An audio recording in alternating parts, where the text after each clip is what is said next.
Right, what are your views tonight? Let us in on your thoughts on 072-110-584. Is the strategy to manage derelict and ownerless mines failing, or is it up for a review and an update? And what are your suggestions on that? You can weigh in tonight. Let's talk more now on the impact of illegal mining with the chairperson of Parliament's Portfolio Committee on Mineral Resources, Sahlulele Luzipo. Chairperson, good to have you. Thank you very much for coming on tonight. It was September 2022. It's almost a year now when the minister said that there will be a specialized policing unit that is going to deal with the situation. In the last conversation we had when people were being raped, those ladies were being raped in the northwest, and 80 or 70 people were arrested. You said there needs to be some kind of law enforcement or security plan that is put in place. Now, a year later, it's still not in place. Are you failing as the committee in your leadership and oversight role to hold the executive accountable? Well, good evening. I hope it's not incorrect to say TM. When people it's all right. It's all good. I don't wish to be seen that you are claiming a popular name. TM, let's say this. First, I think I must say that one of the things that it must be understood is that we have raised an issue about the problem of illegal mining, especially the violent side of illegal mining, that it takes different forms when it is happening. It's either you find people who have just perished underground due to methane gas, or because of the fall of rocks, because there is no protection. Thirdly, either is the terrorization of communities, the example that you are giving with regards to rape or a situation where communities, I think the lady who was speaking there is saying exactly the point that we've raised, that people become prisoners in their own places. The point that we have said is that when you deal with criminals in the manner that it is supposed to be the case. We said part of this problem is that now is because if it is not already a matter that is a threat to national security, it is becoming a threat to national security. When citizens are unable to go out of their own homes because somebody would have declared, not even imposed to them, a state of emergency, then in my view, the state has to respond equally. And I hope that when the minister then has made this promise, remember, you are not going to a chairperson of the Portfolio Committee on Police or even any other method that deals with the criminal justice system. But I think every intervention that can be made to protect communities, because the actual activity of illegal mining then requires that there must be intervention. I agree. I'm only asking you that because it was made by the executive in your portfolio. It was not made by the Minister of Police. It was Minister Gwede Mantashe himself who said a specialized policing unit to deal with the matter of illegal mining will be established, and it will be a collaboration between the South African Police and the Department of Mineral Resources and Energy. Look, I can't be the spokesperson of the Minister of Mineral. I wouldn't understand the logic when it comes to the issue of security arrangements. We all know that that prerogative rests primarily with the Department of Police. In the joint report of the three committees, which is Police, Home Affairs, and the Mineral Resources and Energy, we welcomed, and yes, we did propose that it would be better if there is a dedicated, well-funded, so that when the budget, for instance, is going, it's not a budget that goes to the Department of Police and then it can be distributed everywhere. That must be, we can call it a targeted funding of that particular unit. It then has to be trained in different disciplines. It should not just be a one-size-fits-all. For instance, getting underground and taking out people who are underground, who are well armed, may require special training. I would not be privy on to what extent can the issue of policing and dealing with high criminal activities, especially criminal syndicate, that it has to be done. Yeah. I wish to leave that to those who are specializing in that exercise. Equally, one of the things to say, they must be trained in such a way that if the cases are taken to court, then those cases must also be able to prevail, and the charges must be able to be effected effectively. So if the minister then makes that proposal, unfortunately it does not fall under the ambit of the Portfolio Committee on Mineral Resources and Energy. One thing that we have said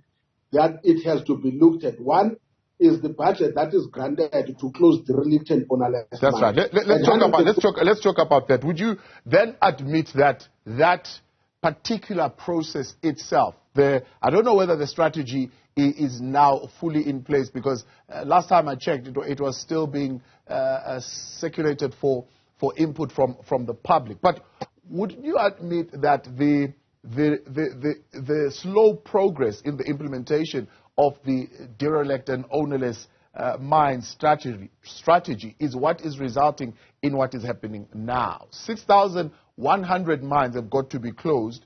You've only got 140 million that you're getting, which only allows you to close 3 mines and 40 shafts a year. If we are to meet the target of 6,120 in 2038, it's impossible. So why are we not working towards getting the 49 billion?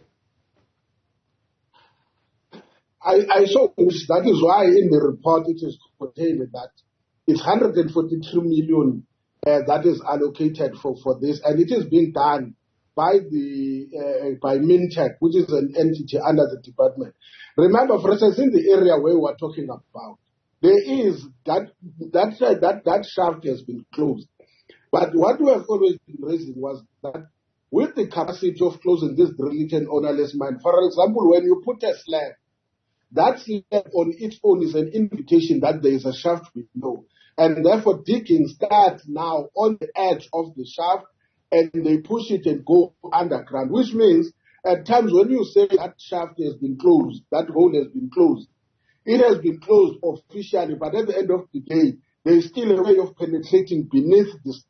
And therefore, it actually means even the manner of closing those derelict and ownerless mines remains a challenge. And with 143 million rands, we have said this, exactly like you said, that in fact, Mintech said with 143 million rands, it will take us 17 years to close derelict and ownerless mine. The portion I think you are talking about, the strategies that you are talking about, which include regulation on artisanal and small-scale mining. That process is a process that is underway. But most definitely, you can't say on a residential density area, and so you will grant a small-scale or artisanal mining, because that poses a risk. You can't say over or underneath an infrastructure and say because there is illegal mining, let's grant them licenses to operate and be operating legally, because then the infrastructure runs the risk of creating a major disaster than it was happening now. Yeah. We have said if there are people who are working under the entry, under the city of Johannesburg and under the FNB stadium, you can't grant those people a mining right simply because you say they are artisanal and small-scale miners. There has to be other mechanisms that are developed to deal with that. It was recommended, particularly at the Portfolio Committee meeting, that the license holders of these mines should be identified and steps taken to punish the defaulters. How many of these license holders have you identified? No, look, let's deal with this because I know it's a complex matter, and there is something called liability. There is something called responsibility. There is what we call the old order mining right. The old order mining right falls under the Mines Act. The Mines Act did not have conditions for licensing, including rehabilitation. And therefore, that's why then you are sitting with this particular liquors. Only as early as 2006, you then had the MPRDA, the Minerals and Petroleum Resources Development Act, that then put provisions that in line with your license, you then have got a duty of rehabilitation, which therefore talks about financial provision. Financial provision is what is called now the rehabilitation fund. That rehabilitation fund can only be utilized at the end of the life of mine in the event no rehabilitation has taken place. That's a condition. The problem that we're having with derelict and ownerless mines, if you go according to law and say you are enforcing, you actually can't enforce a law that did not exist at the time of the practice of mining. Yeah. And therefore it is why then we say, don't deal with the issue in the context of trying to enforce it, because when they go to court, you will lose. You will remember when you deal with Yahasford, and it's one of the things that we are sitting with. The court made the ruling that all your mine dams don't belong to the state. The mine dams belong to those that want mineral resources at that time. Has got no authority over mine dams. It means it can't enforce the law. So the point therefore we said, let's try and see whether we can engage now with the Minerals Council, civil society, and say, this is a problem and it has reached a crisis point. It requires everyone now to put our wisdom on the table and say these are the interventions that has to be made. And from where we are sitting as a portfolio committee, we are quite amenable and we are quite open to find lasting solutions. And we think that even our own former mining companies, at least to some degree, they must take responsibility to ensure that they avoid the carnage that is taking place in many of these areas where they used to mine before. Yeah. Unfortunately, tracing some of them, it will become difficult, but let's see when we put our heads together, what is it that they can offer also in order to deal with the situation. Can they assist to reinforce the 153 million? Can they assist to say, we have got people that have got special qualification or skills like engineering and other things? Let's put those things at the bear in order to help South Africa on this current crisis that we are facing. Yeah. But the minister says 49 billion is lost in the economy to illegal mining. You know, recently we were having a conversation, not with yourself, but around the spending of 1 billion rands on the Zondo Commission, right? And those who are justifying it were saying, if you look at the amount of money that is being lost to corruption, it justifies spending 1 billion rands on the Zondo Commission to find out exactly what happened. So are you saying losing 49 billion rands in the economy a year, it doesn't justify us searching through our kitty to ensure that we close these mines and we close them properly? I mean, if, for example, the private sector itself is spending 2 billion rands on security measures to prevent illicit activities, is there no way of coming up with a private-public partnership that will raise up a fund that will come up with a permanent solution to the situation? That's certainly the point we are saying, is that let's rather than to have a piecemeal and each one sectorally dealing with the issue, let's find a comprehensive approach. First, I agree with you 100%. Government on its own must develop a comprehensive strategy to respond to the issue of illegal mining. For an example, one of the things that we have said is that if it requires that we must put up harmonization of legislation, if it means we must fast track the process of curbing corruption in the public service so that money can be deployed where it is required that there's a crisis. The issue of the 49 billion rands that you are talking about is just an estimated cost.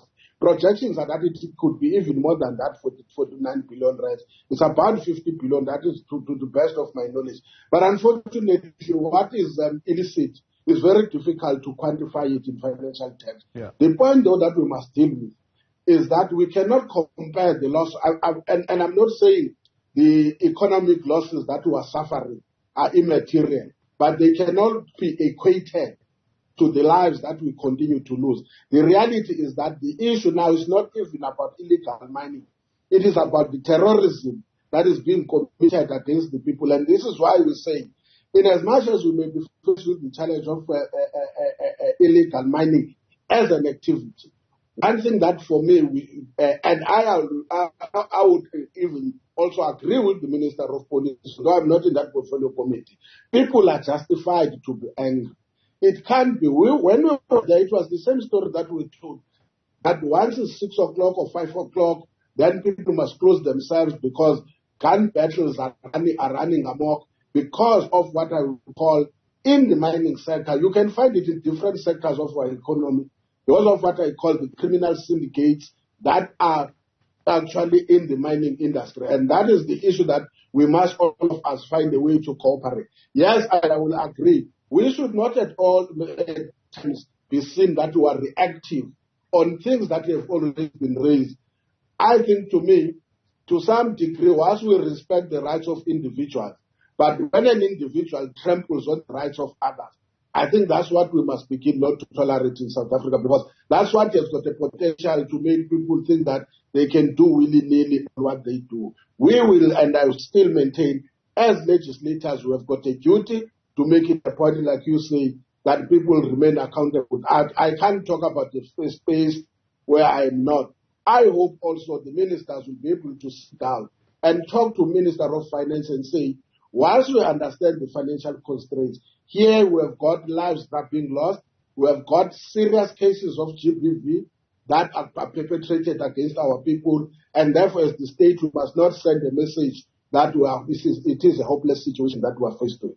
Yeah, but is there much more of a role that you can play as the committee? I'll tell you why. Because the Auditor General, in one of the reports around the management of the derelict and ownerless mines, in her report, it was largely talking about the acid water. But she says, one, there is a lack of leadership and oversight in the sense that there is no review of the implementation of that strategy and an updating of the implementation of that strategy as per the needs are arising. Two, there was no clear costing of what it will cost to solve the problem. And three, there are no clear deliverables as put against that particular strategy. And the fourth area is no alternative, different end use for the land are actually being suggested and being implemented. Now, if you look at that, yes, it applies to the question of acid water, but I also think it applies to this issue of the safety and the dying of the people, that as a result of not having those four areas being properly managed and led and oversight being put in place, this is why we are here. Let's just say this, Tim. The AG, we have had discussions and engagement with the AG. And the AG also acknowledged even the limitations in the system itself. Remember, if you are given, and just make an example, if Mintech, because it's an existing thing, if Mintech is given 143 million rands, your costing of 143 million rands is also subject to the mechanism, the mechanic of doing what then you are required, you are instructed or you are mandated to do. And therefore, as long as that costing is not linked to a required expenditure, we are saying that that money of Mintech does not come, let me, for whatever sake, does not come from a specialized budget to say this is where the money is going to. As long as that is not going to, it means when it arrives at the department looks at different aspects of what the money can do, even from a portfolio committee point of view. And you look at the progress. I made an example, I said, you may find that exactly what we talk about, a number of derelict and ownerless mines have been closed. There's been a closing of holdings. There's also related to the asbestos mines. But the reality of the situation is that that costing is not necessarily equivalent to the actual expenditure of what is taking place. Now let's go back to acid mine drainage. One of the things we have said is that when it comes to that field, in terms of enforcement of compliance, unfortunately to some degree, you can call what you call dual mandates. One is a mandate under the MRE, and then we've got a mandate under the thing for now is water and sanitation. And some of the institutions, in their performance of work, they are accountable to another thing. But they will tell you also the very same story that we're talking about. How much is it invested in doing this work? Because it is not how much you monitor. most definitely, I can say this one, sitting here. We have never had a situation where we have got, check the books, we have got what you would call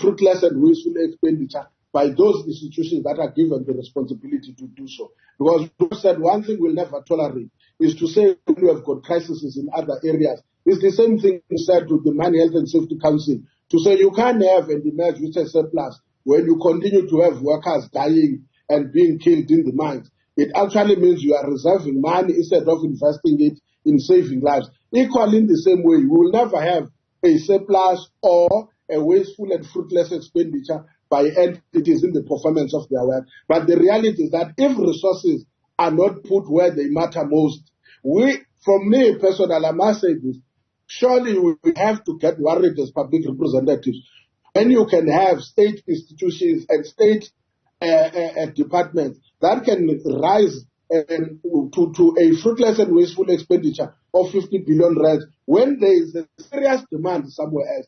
I will agree with you 100%, and I agree with the Zondo Commission. Surely those who are exercising that right, unfortunately, they don't fall in my of mandate, but we need to up the pace so that this thing of people just spend money, it has to be accounted for, and we would appreciate that money. If they don't know what to do about it, they must bring it where we think that there is a crisis in our own space. Yeah. So can you give us a commitment then, at least that from your portfolio committee and as the chair, that this matter will be given priority, that one, you will ask the executive responsible for mineral resources and energy and the comments that he made to say, where is that specialized security unit that you promised in September to the people that it will be put in place, and why are we seeing no movement in that? Two, prioritize the question of the raising of the money that is required, if it's 49 billion, if it's 50, if it's 60, so that this is done in a manner that it's not a piecemeal approach where our strategy is just laughable. 1 minute we are quickly to send a maperete and then they disappear, and then those people open the hole again. In a more meaningful manner. Just those two things.